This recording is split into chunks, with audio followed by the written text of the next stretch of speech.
Let us see the next question.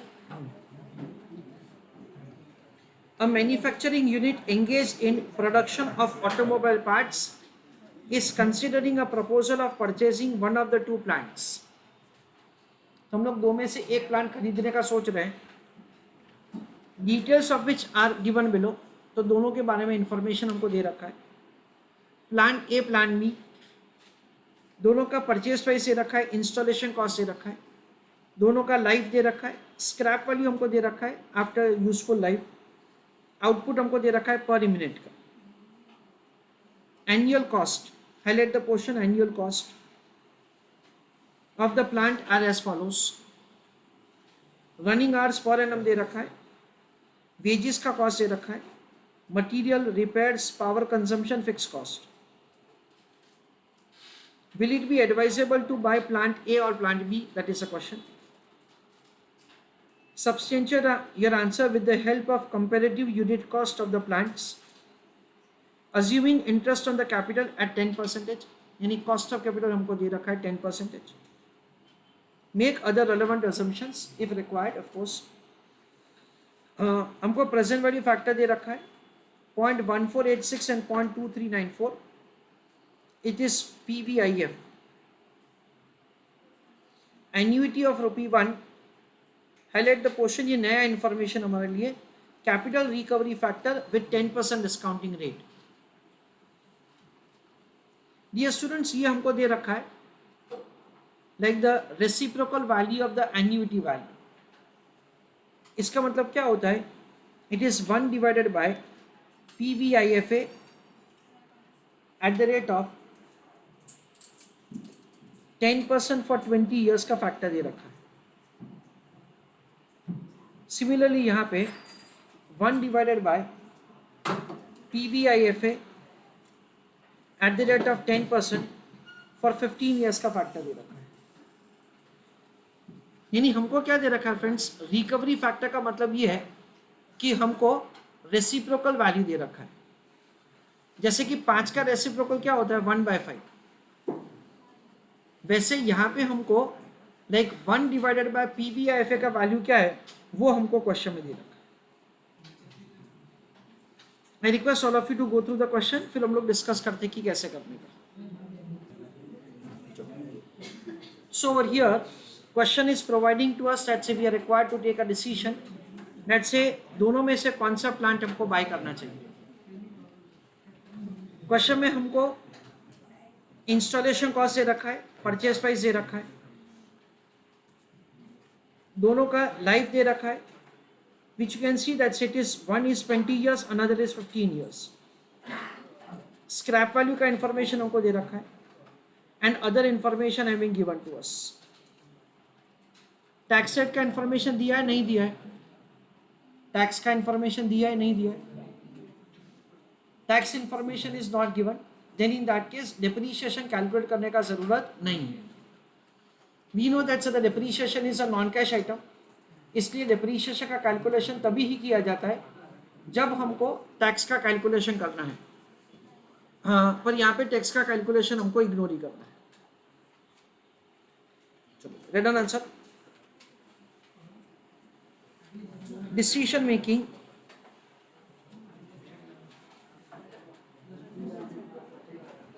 about which plant to be purchased.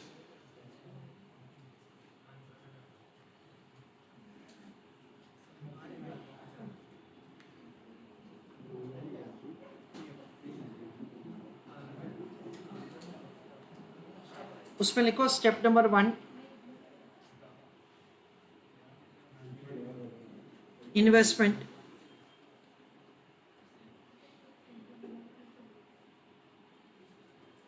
Plan A और plan B, दो plan का information हमको दे रखा है.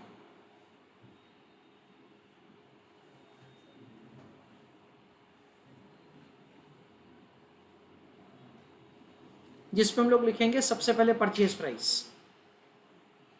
बताइए तो प्लान ए का परचेज प्राइस क्या है? Sorry, 20 lakhs.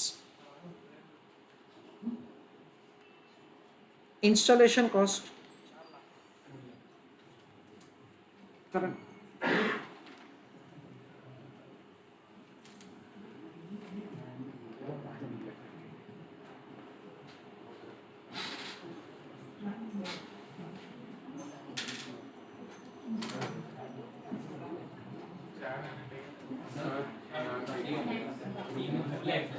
सॉरी कितना है?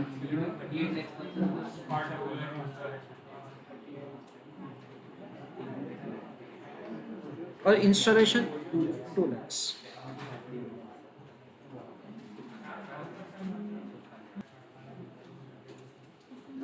Step number 2,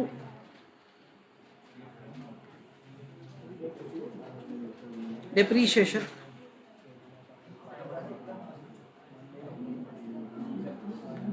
उसमें लिख रहे हैं इग्नोर, क्योंकि डिप्रीशिएशन कैलकुलेट करने का भी जरूरत नहीं है.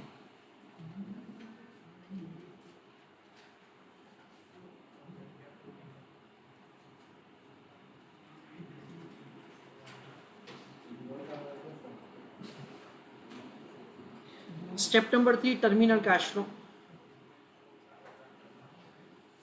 टर्मिनल कैश फ्लो में हमको पता है कि 3 चीज आता है.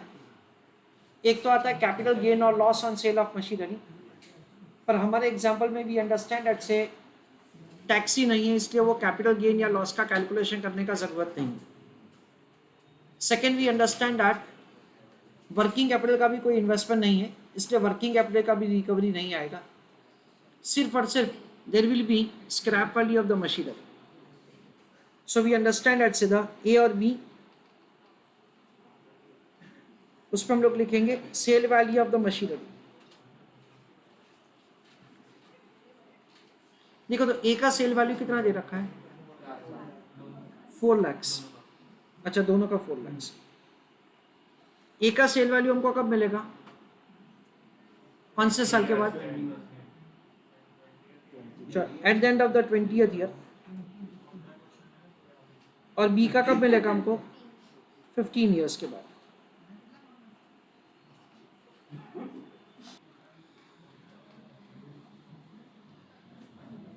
Step number 4,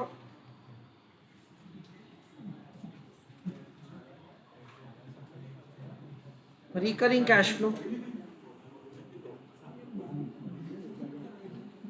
Friends, over here again we understand logically that say there is no revenue, सिर्फ expenses की बात है.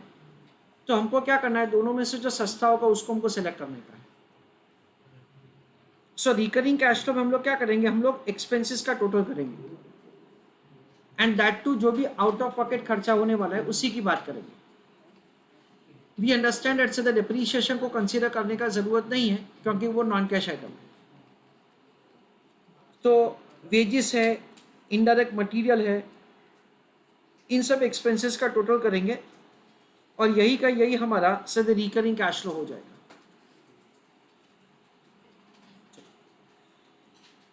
Right answer. Plant A, plant B. मेरे को बताइएगा ना, सबसे पहला पर्टिकुलर्स में क्या है? वेजेस. प्लांट ए का वेजेस कितना है?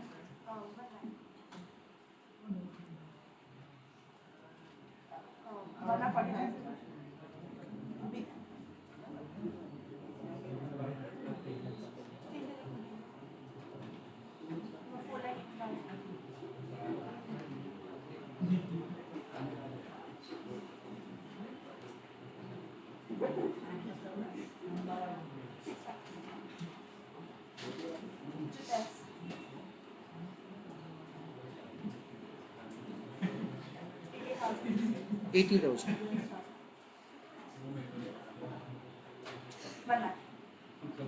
सेम है दोनों जगह पे.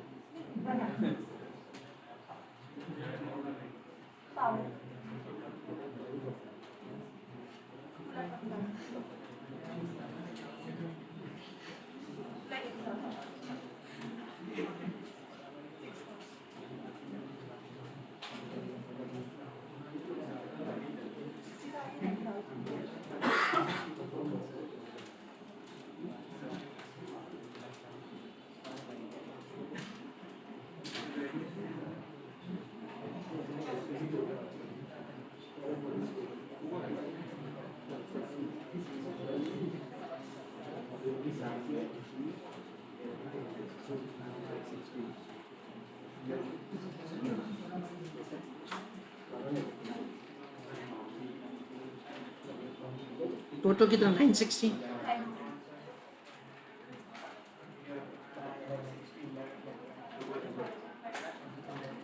बी का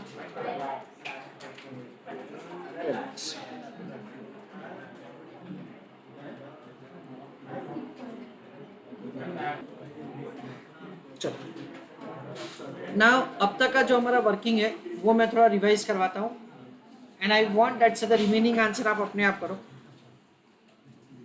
अब तक का वर्किंग मैं रिवाइज करवा रहा हूँ and I want you to do the remaining answer on your own. A manufacturing unit engaged in the production of the automobile parts is considering proposal of purchasing one of the two plants. So basically हम लोग ऐसा सोच रहे हैं कि दोनों में से एक प्लांट को हम लोग बाय करें। So it is mutually exclusive in the nature. Details of the which are provided here under. Capital investment दे रखा है, A का 24 लाख से और B का दे रखा है 40 लाख। हावेवर दोनों का यूजफुल लाइफ अलग अलग है, एक का 20 साल है, दूसरा का 15 साल है। स्क्रैप वैल्यू हमको दे रखा है और आउटपुट दे रखा है पर यूनिट।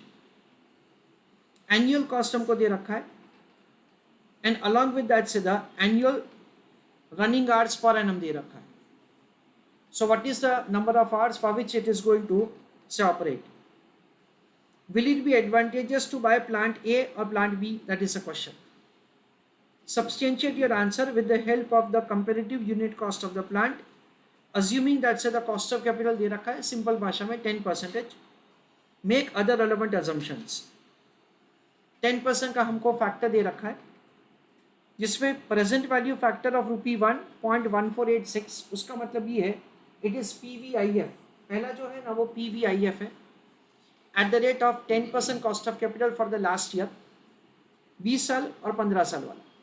उसके बाद हमको दे रखा है annuity of ₹1।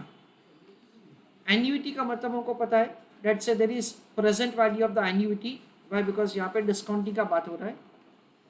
Capital recovery factor with 10% discount rate of interest, इसका मतलब ये है डेट से we have been provided with the reciprocal value of annuity factor.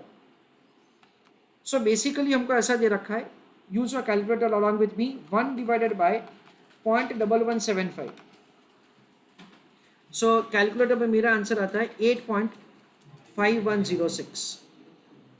सो ये हमको इनडायरेक्टली दे रखा है PVIFA at the rate of 10% for 20 years. अगर हम लोग कैलकुलेट करेंगे तो भी इसके नजदीक ही आएगा आंसर। और 1 divided bye 0.1315 that is 7.6046।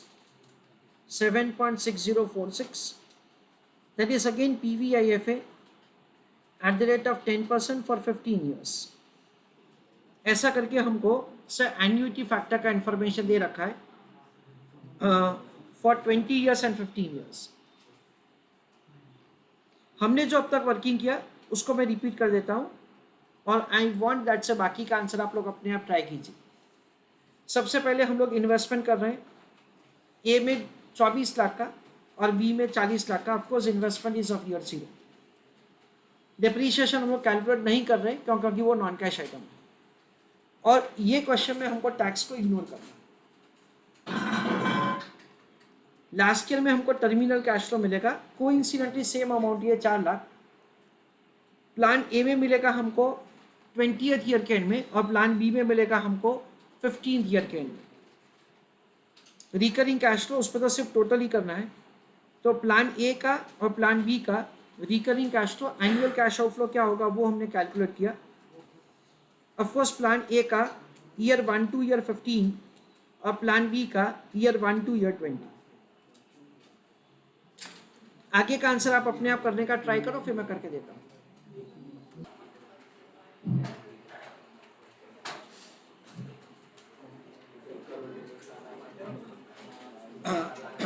Friends, I repeat the explanation of the annuity factor। हम लोग जो नॉर्मली एन्युइटी फैक्टर का कैलकुलेशन करते हैं वो वाला इंफॉर्मेशन हमको यहाँ पे इनडायरेक्टली दे रखा है।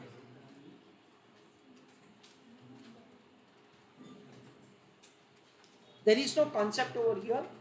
It is only that the method in which the information is given to us. उन्होंने यहाँ पे हमको क्या दे रखा है, 1 divided by annuity factor करके हमको वैल्यू दे रखा है, which will be used for the purpose of the discounting of the cash flows. That is what we have to understand. चलो, anybody got answer? That's whether to purchase plant A or plant B. चलो, I want somebody to raise hand and tell me that से हमको कौन सा plant खरीदना चाहिए, A या B?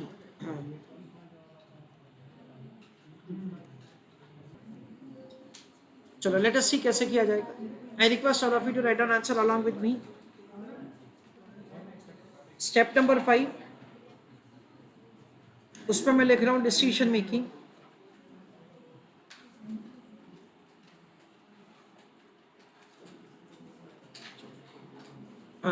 Late us have understanding that से यहाँ पे हमको डिसीजन कैसे लेने का है.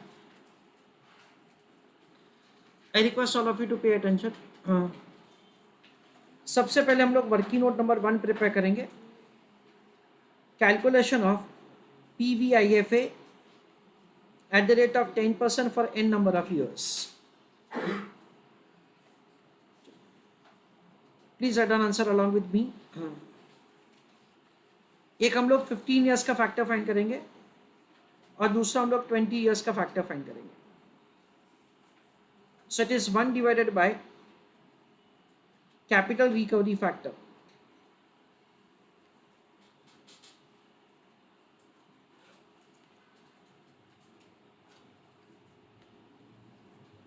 ऐसा एक कॉन्सेप्ट आप लोगों ने बहुत पहले पढ़ा होता है फाउंडेशन में, या तो CPT अगर आपने ऐसा जो भी किया है, फर्स्ट लेवल जो होता है, इन दैट से कैपिटल रिकवरी फैक्टर का कॉन्सेप्ट आता है. देखो तो 15 ईयर्स का हमारा कैपिटल रिकवरी फैक्टर कितना है? 15 ईयर्स का 0.1315.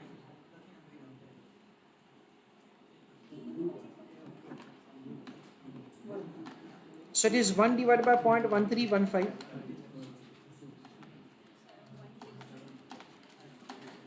So 7.6046.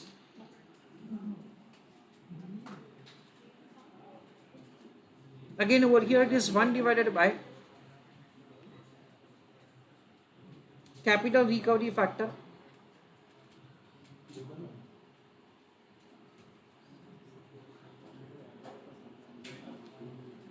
So it is 1 divided by 1175.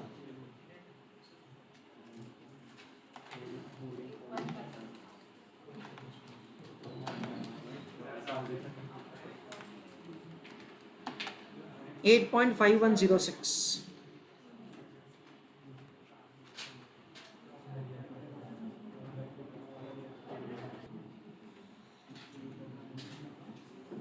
Next, write down working note number 2,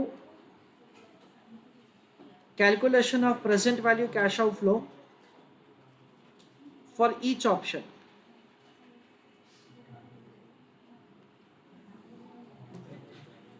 So plan A, उसमें ईयर 0 आएगा जब हम लोग प्लान इन कैपिटल इन्वेस्टमेंट करेंगे 1 to 15 और 15th ईयर. ईयर 0 में इन्वेस्टमेंट कितना करना पड़ेगा? 24 lakhs का. What is the recurring cash flow? 9,60,000. और लास्ट ईयर का हमको इनफ्लो कितना मिलेगा? 4 lakhs का. मैंने फ्रेंड्स यहाँ पे 1 to 14 और 15th ईयर अलग नहीं किया है. मैंने 1 to 15 ही रखा है और 15th ईयर अलग से रखा है. 1 to 14 रखेंगे तो भी चलेगा. That is also the way we can do it. 20 years का है. Okay.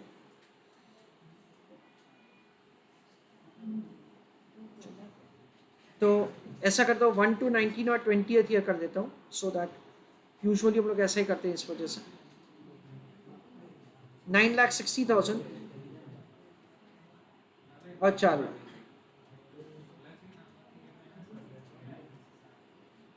5,60,000.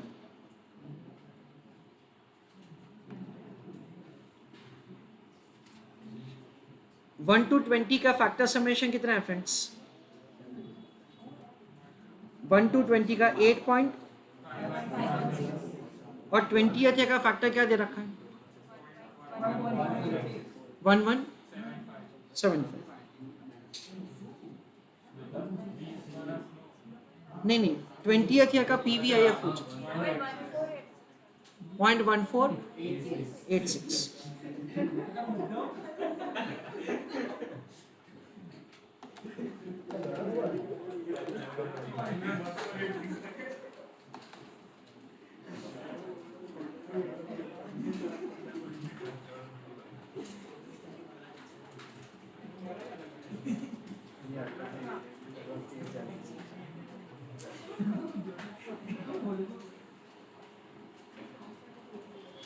So year 0 it is 24 lakhs, then 9,60,000 into 8.362,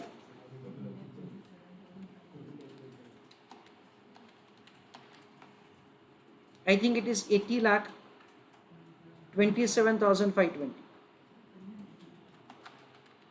Last year में 5,60,000 into 0.1486, 83,216.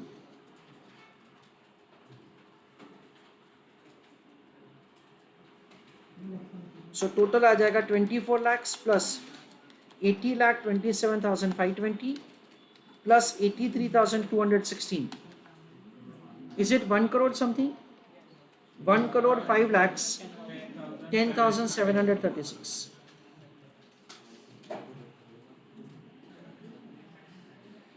वर्किंग नोट नंबर 3,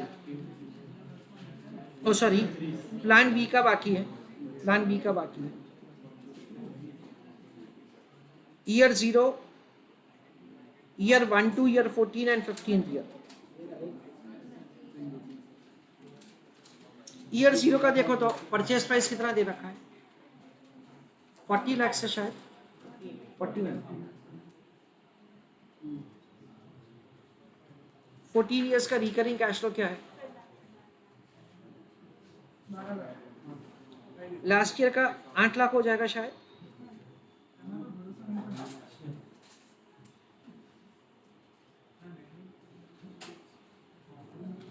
बारह लाख का कैश आउटफ्लो, आज 4 लाख का कैश इनफ्लो।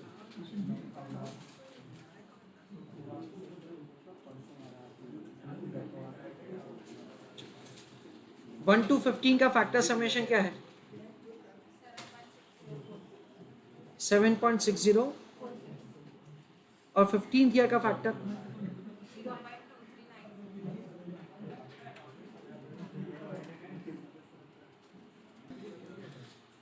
चलो।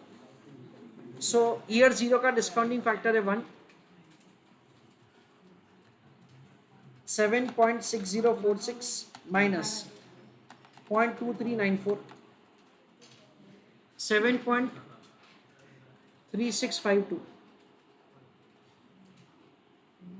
0.2394,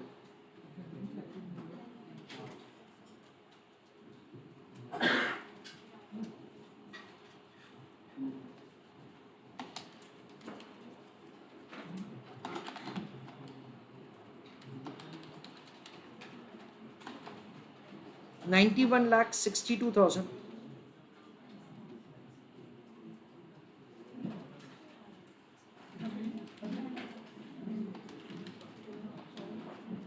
$1,91,000,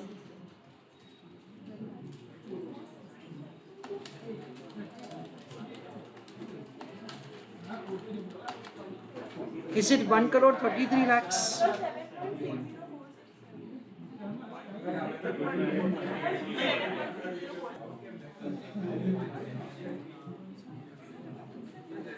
Sorry,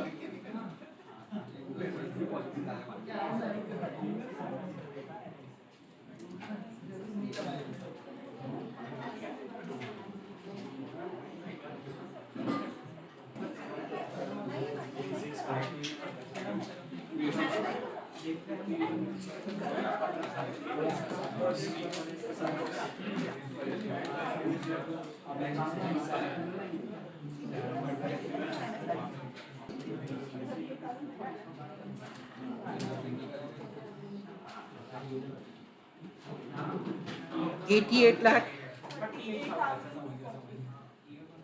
सॉरी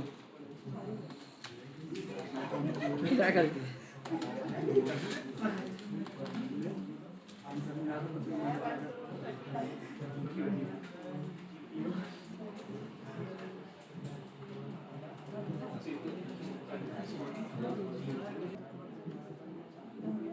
तो ये दोनों प्रेजेंट वैल्यू टर्म में है, ये दोनों प्रेजेंट वैल्यू टर्म में, ईयर जीरो टर्म में. Can we make a comparison and we can take a decision? No. Why? Because we understand that say ये खर्चा कितने साल का है? 20 साल का है.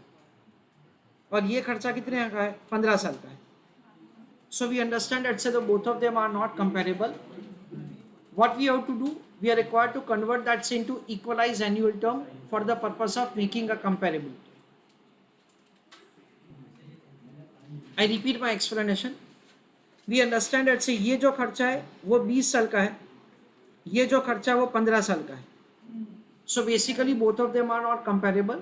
उसको हमको क्या करना पड़ेगा? कंपेरेबल टर्म में लाने के लिए सबसे पहले इक्वलाइज एनुअल टर्म में दैट इज कन्वर्ट करना पड़ेगा. So let an answer. Working note number 3, calculation of equalized annual cash outflow.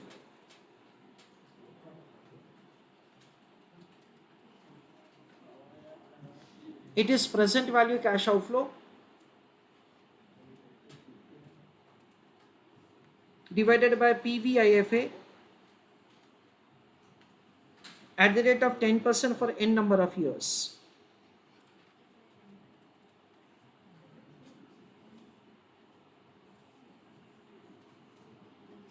So for plant A and plant B, we have to do separate working. Plant A के लिए 1 crore 5 lakh 10,736 divided by PVIFA at the rate of 10% for 20 years. Plan B के लिए 1 crore 30 lakhs 29,760 divided by PVIFA at the rate of 10% for 15 years.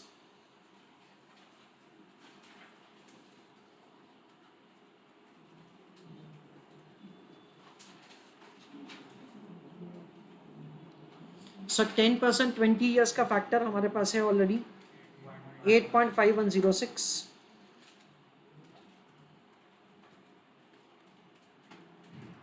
1 crore 30 lakhs 29,760.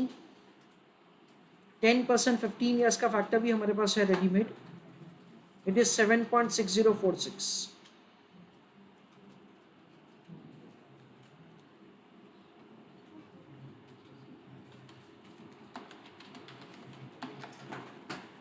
So I think it is 17,13,405.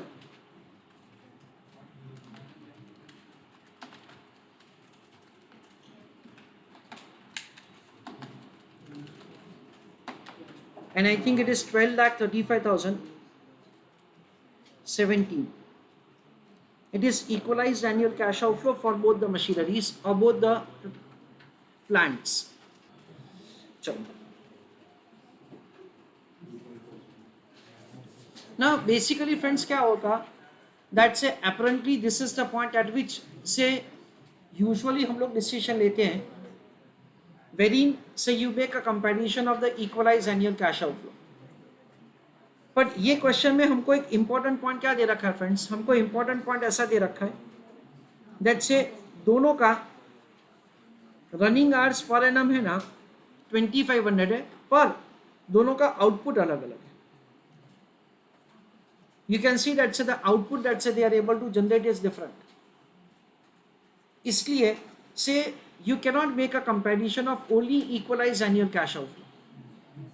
और इसके लिए ही उन्होंने question में बहुत अच्छा क्लैरिफिकेशन दे रखा है that substantiate your answer with the help of comparative unit cost of the plant. यानी आपको क्या करना है, यूनिट कॉस्ट का कंपैरिजन करना है। डियर स्टूडेंट्स, अगर हमको ऐसा यूनिट कॉस्ट का कंपैरिजन करो ऐसा नहीं दे रखा होता, उसके बावजूद भी you have to understand that रफली वी कैन से दैट इसका डबल खर्चा होगा in order to produce the number of units equal to the plan B, और इसका डबल 24 लाख समथिंग होता है। So of course we understand that say वो महंगा पड़ेगा, इसलिए प्लान बी इज बेटर।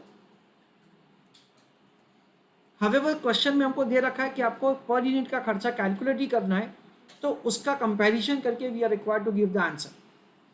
अगर हमको ऐसा पर यूनिट का एक्सपेंसेस कैलकुलेट करके डिसीजन वैसा नहीं दे रखा होता, then in that case you could have given answer like this also directly, you are making a comparison and with that so you would have selected the plan B in that way। पर यहाँ पे हम लोग calculate करेंगे cost per unit का। Not an answer, this is an important working calculation of cost per unit। It is equalized annual cash outflow यानी yearly खर्चा divided by क्या किया जाएगा, एनुअल आउटपुट।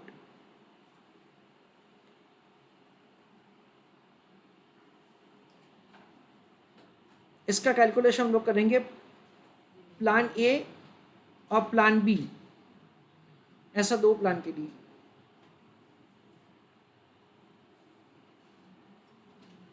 प्लान ए के लिए 12,35,017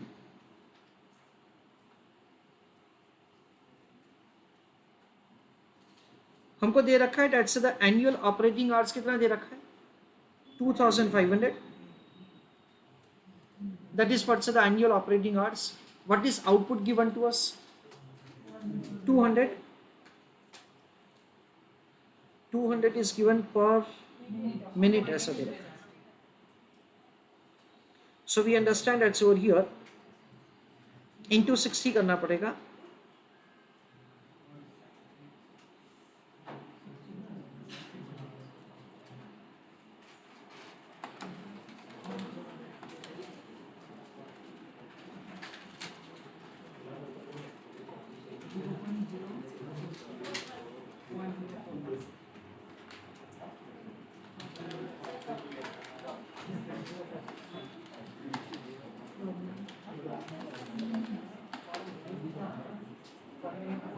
So 12,35,017 divided by 300 lakhs.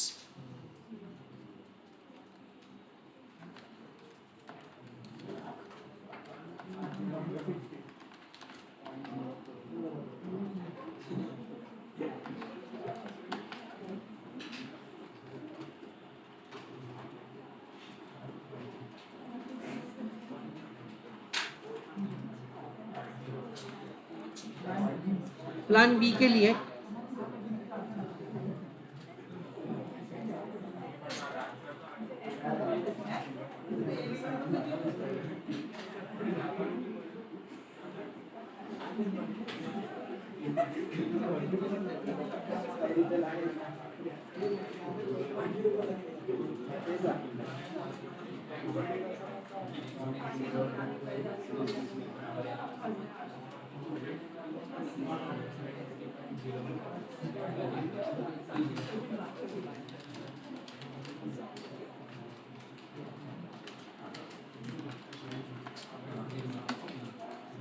so 2.8556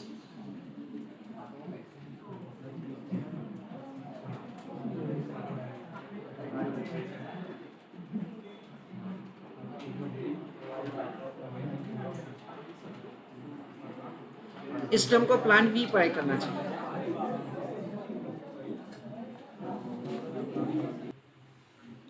So we understand that over here the option which is having lower cost is selected, that is option B। यहाँ पे apparently हमारा जो गलती होने का चांसेस है वो ये है that say we may ignore the output and for the purpose of decision making। Right on answer, purchase machine, that is plant B